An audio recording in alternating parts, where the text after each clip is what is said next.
Për mu esenciale është nëse sonte, po më vjen keq që nuk kemi të katëri, po të japim premtimin që elektorati kërkon.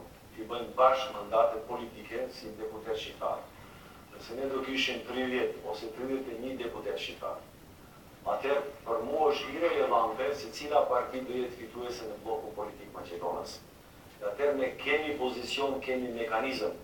Në instancë fundit, nëse analizojmë historikisht, të dy palët i kanë bërë gabimet e njëjta, pa e që është më tragjike këto gabime janë bërë edhe pas 2001-shit, është pa imagjinueshme për mu të na ndodhte neve një Brodec, të na ndodhte Sopoti, të na ndodhte likvidimi i komandant kushtrimit, të na vrasin 300-400 shqiptar pas 2001-shit, dhe këta vret qeveria dhe të mos zbulohen fajtorë. Do thotë, tanë kohën angazhohen për atë që është qetësimi joni përbashkë që 20 vite nuk arritëm.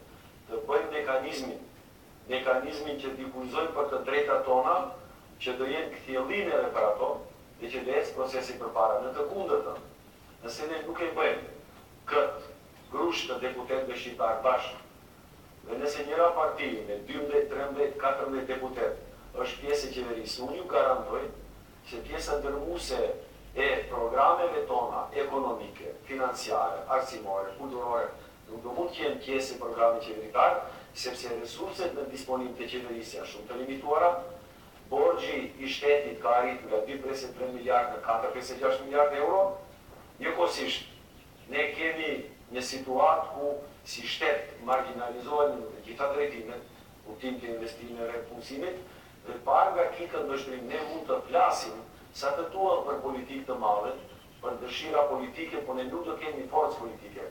Prandaj unë pres që ne sonte ta japim këtë mesazh, sepse të gjithë ne jemi lodhur me të vrapuarit kush do jetë i pari në mesin ton dhe kush do jetë i fundit në ndarjen e kulaçit qeveritar në raport me Maqedonë. Këtë shohim se pasaj logjika është dashur edhe koalicione për Maqedonë. Objektivisht marrë nuk ka mund të bëhen për një arsye thjeshtë. Sepse unë them ja, për Rilindjen Demokratike Kombëtare jemi parti e re në gara, dhe do ishte problemi i cili ishte matematika e përfaqësimit.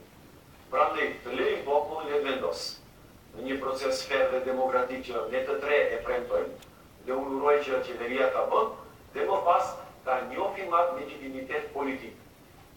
Do thotë në brenda nesh, ne si do ta njohim me numra, politika bëhet me numra në instancë fundit. Në bashkëmëri nga pesha politike, i nesër merr përgjegjësit dhe merr edhe dobit.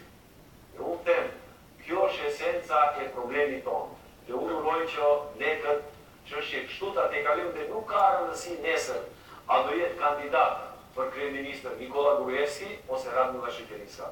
Pra me është esenciale këto çështje të jenë pjesë e programit qeveritar. Nuk kanë qenë deri më tash, as para 2001-shit, as pas 2001-shit. Ne duhet ta pranojmë këtë. Zoti Dermeti,